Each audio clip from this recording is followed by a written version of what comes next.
Hi, this is Carol Ray, owner of Notary to Pro, and I want to introduce you to a new electronic notary journal and provide you with instructions as to how to download, register, and use this application. The creator of NotaryAct approached me a few weeks ago and asked if I would try this new application and let him know what I thought of it. Well, I've tried other electronic notary journals over the years and I've not been very happy or impressed with them. But I always try to stay open-minded and I love trying new things, so I downloaded NotaryAct to both my husband's and my cell phone, and I began testing it, kind of playing around with it. I was so impressed with how easy it is to use and how much information you are able to add to this journal that I agreed to support his efforts to inform notaries everywhere about his electronic notary journal. I did express to him that I wanted to create a video which would give explicit directions on how to download, register, and use the application. Simple directions oftentimes are sort of lost on me. I need explicit visual direction, and I know that there's other people who have the same problems reading directions just like myself. So here we go. I'm going to begin with the downloading process. Download is very, very simple. If you have an Android device, then you're just going to go to the Google Play Store, search for the app, and download it. It is free. There's no charge for that. If you have an Apple device, you're going to go to the Apple App Store and download it. If you do have an iPhone, you're going to have to, or an iPad, you're going to have to go for the download for apps for iPhones.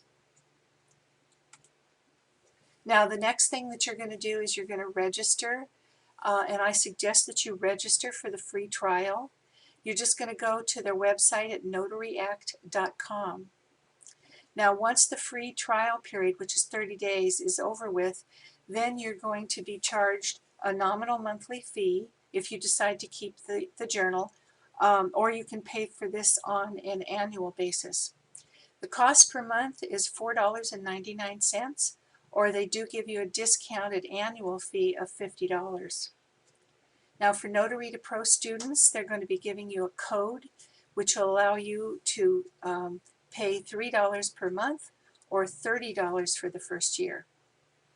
Now when you think about paying for these, you have to keep in mind that when you purchase your paper journal, they are very expensive. Depending on how many you use a year, it can be a lot more money than what you're paying here.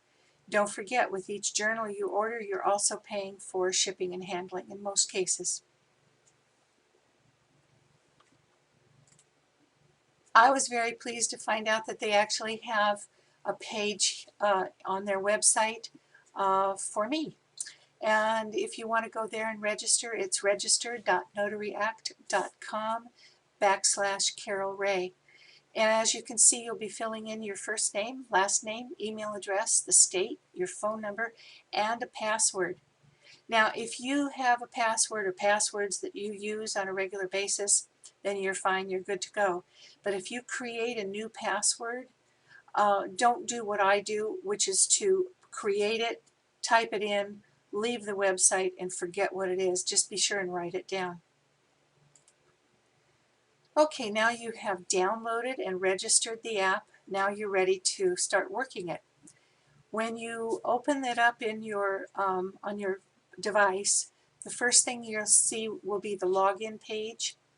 And just remember that when you registered, you put in your email address and you chose that password. You have to be able to type those things in first just to be able to open the application.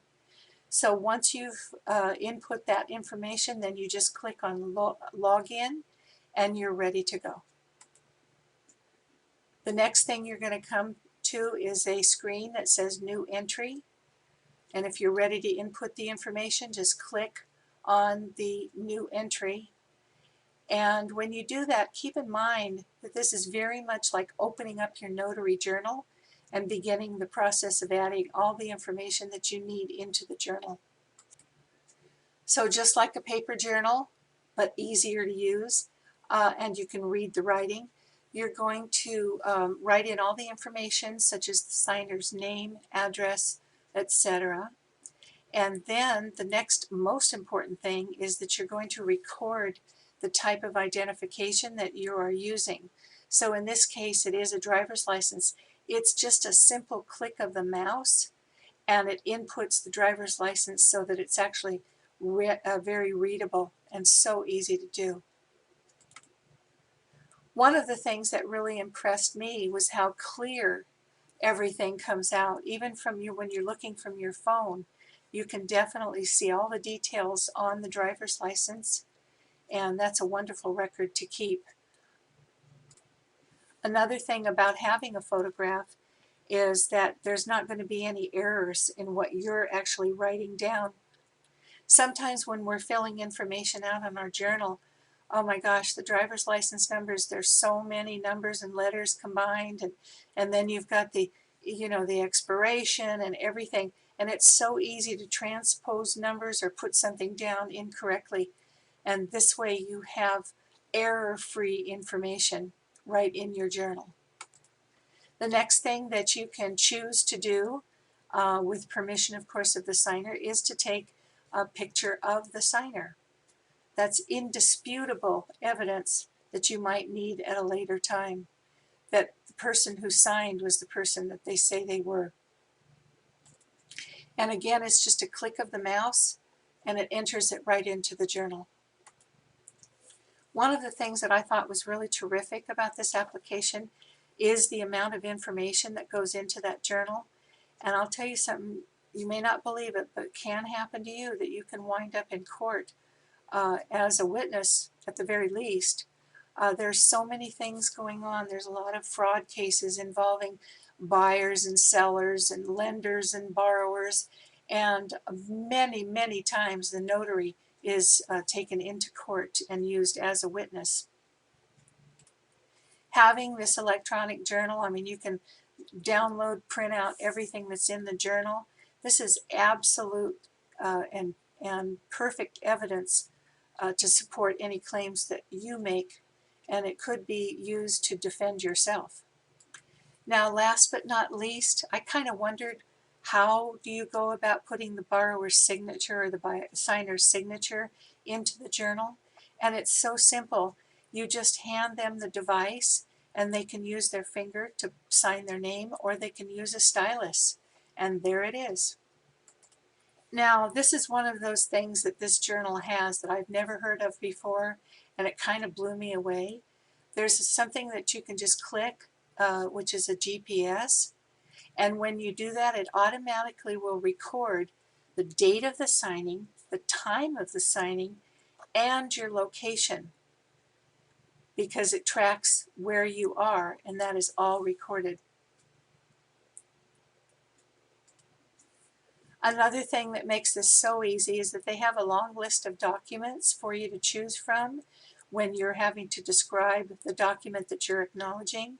And all you have to do is find your document and click on it, and it automatically records what type of document into your journal. Now, as I stated before, all of this information is put into this electronic journal, and that journal is stored not in your computer, not on your device, but it's very, very safe. I'm not smart enough to understand how it works, but I do understand that it's very well protected. When you turn off your phone, and the next time that you get into the journal, if you're looking for something, your notary journal will come up. And of course, I don't have much in here because I've been playing around with it on my phone and primarily on my husband's. But what you'll see is all of the entries that you've made, and they're all by date, and then they also have the individual's name on here, and you'll see these little folders under details. So let's say you're looking for a particular signing. Somebody's asked you a question about it, and you need to take a look at it. All you need to do is to click on that folder, and the actual signing, all the information will come up on another page. Now, it's actually one page. I had to divide it in two because I wanted you to be able to read it, and I didn't want to try to get that large paper on this one form. So basically, you're going to see all the information that you put in about the signing, the name, the address, everything. There's a copy of the driver's license and a signature of the signer. Now here is the second half of that page, and this covers the Notarial Act. Here is the location, and I know you can't see this very well, but I can tell you that I did this from my phone at my home. We live on an island out here, and it has my precise location on this GPS. Also, I did an acknowledgement. Let's say I charged $30. I put the date down, the type of document it was, which was an affidavit. It didn't have a number, so I've got NA there, and the number of pages that it is. You can also make comments. You can make particular comments about maybe something that happened at the signing, something that maybe wasn't provided to you. And if you have somebody that was really awful to deal with, which is very rare, you might want to make a note about that because nobody's going to see it but yourself. So my conclusion is that Notary to Pro and me strongly recommend the use of NotaryAct electronic journal in the states where it is accepted. You can visit their website for a lot more details about this application, but I did copy what they have in here about the states. And as you can see, the states that are in red are states that are accepting NotaryAct. So you have no problem using that, and there's no rules and regulations that prohibits the use of it. Now there are a few states on here that are listed in black, and as of right now, those states do not accept NotaryAct, so you do not want to use them. You want to continue to use your paper journal. Now there's links underneath here which do appear on their website. As you can see underneath, they have them abbreviated, just the initials of the states, but you can click on your state's initials, and that will take you directly to your Secretary of State's office, and they can give you more information if you're looking for it. Also, when you go to register, don't forget, if you're a Notary to Pro graduate or student, then you are entitled to a discount, and you'll probably need to call us about it. We don't have anything in place just yet. Trying anything new can be difficult. I wanted to do this video for you to make it easier to download, register, and operate what I believe is to be our future with regard to notary journals. And I've said it before, I'll say it again. If your state does not require that you maintain a notary journal, I suggest you do it anyway, just for your own protection. It's an absolute, undisputable record of every notarization you will ever do. Believe me, going to court prepared with nothing more than your memory is a really bad idea. So please visit us on the web too at notarytopro.com. We train notaries to be professional signing agents. Now go and have a wonderful day.